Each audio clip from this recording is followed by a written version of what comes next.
শাহরু রমাদানাল্লাযী উনজিলা ফীহিল কুরআন, রমজান মাসই হলো সে মাস যাতে নাজিল করা হয়েছে কোরআন।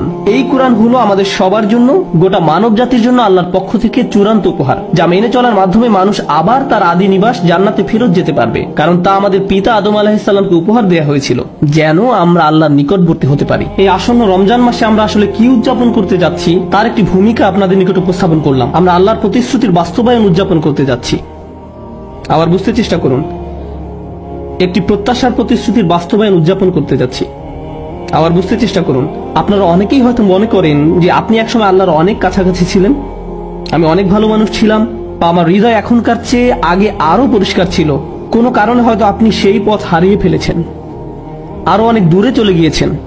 এখন আপনার মনে হচ্ছে যে আপনি আল্লাহর কাছ থেকে এতই দূরে চলে গিয়েছেন যে আপনার আর কোনো আশা নেই। শয়তানের ধোঁকায় পড়ে আপনি একদম হারিয়ে গেছেন, একদম হারিয়ে গেছেন। আর আমি আপনাকে এটা বলতে পারি, আপনি বা আমি আল্লাহর কাছ থেকে নিজেদের যতই দূরে মনে করি না কেন, আল্লাহ প্রথম যেই মানুষটিকে জান্নাত থেকে দুনিয়ায় পাঠিয়ে দিলেন, সেই দূরত্বের সাথে আমাদের এই দূরত্বের কোনোই তুলনা চলে না। সেটা খুবই বড় ডিমোশন ছিল। এমন একজন যিনি আল্লাহর এত নিকটে ছিলেন যে আল্লাহ সরাসরি তার সাথে কথা বলতেন। তারপর আল্লাহ তাকে বললেন, তোমার সাথে আর সরাসরি কথা বলবো না, এখন থেকে তোমার সাথে ওহী পাঠানোর মাধ্যমে কথা বলবো। এত বড় ডিমোশন সত্ত্বেও তার আশা ছিল যে আল্লাহর পাঠানো ওহীর মাধ্যমে আমি আবার আল্লাহর কাছাকাছি যেতে পারবো। কোরআন আপনাকে জাহান্নামে পাঠাতে আসেনি।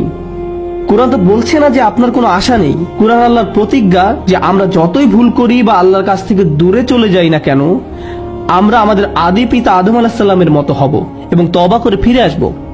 আমরা আমাদের আদি পিতা আদম আলাইহিস সালামের মতো হব, আমরা কখনোই ইবলিসের মতো হব না। ইবলিস আর আরবিতে আবলাসা ক্রিয়ার একটা অর্থ হলো আশা ছেড়ে দেয়া।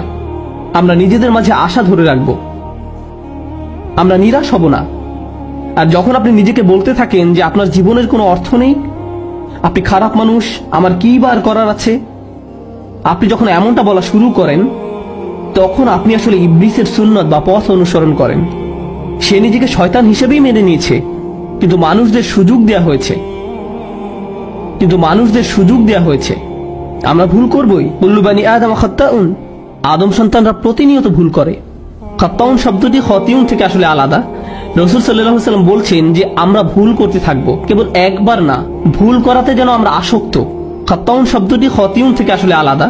আর তারপরে ভুল করতে থাকা মানুষগুলোর মধ্যে তারাই উত্তম যারা আল্লাহর কাছে বারবার ফিরে আসতে থাকে। এই মাসে আমরা আল্লাহর নিকট প্রত্যাবর্তন করার সুযোগ উদযাপন করব, কারণ এই মাসে আল্লাহ তার দড়ি দুনিয়াতে ফেলেছিলেন, কোরআন নাজিল করেছিলেন, যা সব সময় আমাদেরকে তার সাথে সম্পর্ক যুক্ত রাখে।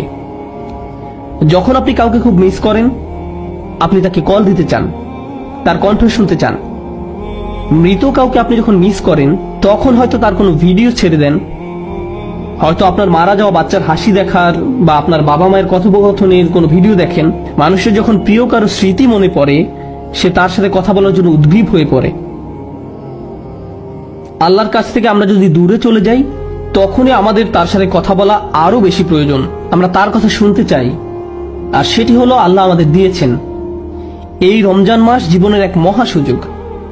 এই মাসটি এতই সুন্দর যে যেই ইবলিসের কারণে আদম আলাইহিস সালাম ভুল করেছিলেন, এই মাসে আল্লাহ তাকেও শিকল দিয়ে আটকে রাখেন, শয়তানকে সরিয়ে রাখেন, যেন আমরা বিভ্রান্ত না হই। এখন আল্লাহর কালাম এবং আমাদের মাঝে আর